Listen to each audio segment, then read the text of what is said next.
আল্লাহ, 2024 সাল বিদায় রজনী। রাত্রে আমাদের আরো একটি বছর শেষ হয়ে গেল।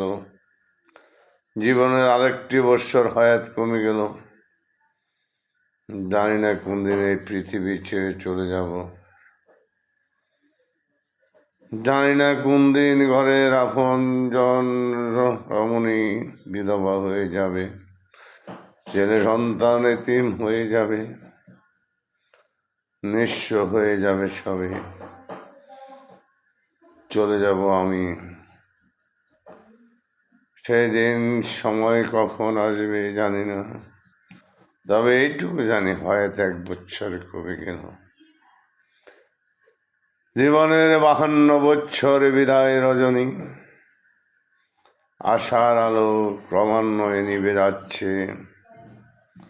মোমবাতি যখন আগুন জ্বালিয়ে দেওয়া হয়, ধীরে ধীরে জ্বলতে জ্বলতে জ্বলতে শেষ প্রান্তে হয়ে নিঃশেষ হয়ে যায় মোমবাতি। জীবনও তদ্রূপ জ্বলতে জ্বলতে একদিন নিঃশেষ হয়ে যাবে। থাকবো না এই পৃথিবীতে। বিদায় পৃথিবী, বিদায় দুনিয়ায়, বিদায় আপনজন, বিদায় স্ত্রী ছেলে সন্তান, বিদায় মা বাপ ভাই বোন, সকলকে বিদায়। সবাই দোয়া করবেন পৃথিবী ছেড়ে চলে গেলে ওই দুনিয়াতে যেন আল্লাহ পাক সমস্ত গুনাহ খাতা মাফ করে দেয়, বিনা হিসেবে যেন আল্লাহ পাক বেহেশত নসিব করে দেন। আমিন। খোদা হাফেজ।